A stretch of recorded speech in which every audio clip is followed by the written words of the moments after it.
PGH assures there will be no disruption in their services after 80 doctors, well, 60 doctors went on leave. It's now 80 doctors to protest the removal of Dr. Jose Gonzalez as hospital director. And joining us on Headstart to explain the reasons behind their decision is Dr. Jonas Del Rosario, Associate Professor of the UP College of Medicine and head of the LABAN UPPGH movement. Very quickly, 80 doctors are going on mass leave. Yes, Karen, that's correct. Starting when?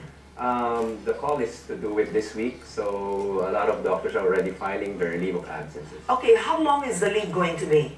It's at least initially we plan to do it for 2 weeks. For 2 weeks? Okay, how many doctors are assigned at PGH?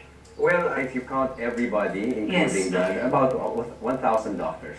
1,000 doctors? So that includes probably about 600 consultants, and the rest of the doctors are all training doctors. Okay, you have 80 doctors going on leave, and what is the reason for this? The main reason is to dramatize our protests for the ouster of Dr. Jose Gonzalez, the PGH director. Okay, let's discuss this briefly. There's politics inside PGH right now that's actually been going on for more than a month because there have been rallies outside PGH, students have been protesting. So Dr. Jose Gonzalez was the existing director of PGH and he was replaced by Dr. Eric Domingo. You're right, by Dr. Eric Domingo. And according to what I got before, was that they found out that during the board, one of the students that voted for Dr. Gonzalez wasn't actually a student. He misrepresented himself.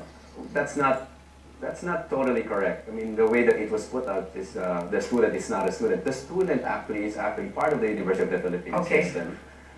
She actually finished her academic loan already. Okay. She is the student regent, fully supported by the students, and the only problem is she did not enroll for that semester. Okay, so now let me ask you, what is wrong with Dr. Eric Domingo? Why don't you want to give him a chance as the new director?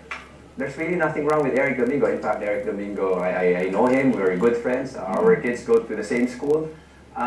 It's not about Eric Domingo, it's the wrong ouster of the, actually there's no vacancy in the position, and so Eric Domingo should not be appointed in the first place. It was Dr. Gonzalez already who actually was sworn in already to be the director. Now, what was illegal about the ouster in your view?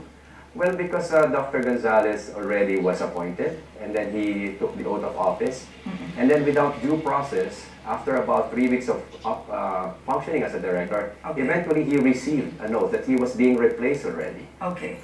Because the Board of Regents decided to nullify that election and eventually put in Dr. Eric Domingo. So do you see Malacanang's hand in putting Dr. Eric Domingo? You know, I don't have any direct evidence on that. There were some rumors about that, but I cannot really comment on that. Okay, now, for the patients, how is PGH going to be affected, the services, with 80 doctors going on mass leave for 2 weeks? Okay, the first thing that we wanted to inform the public is we are not paralyzing PGH, okay? We are, of course, as doctors, we're responsible for the health.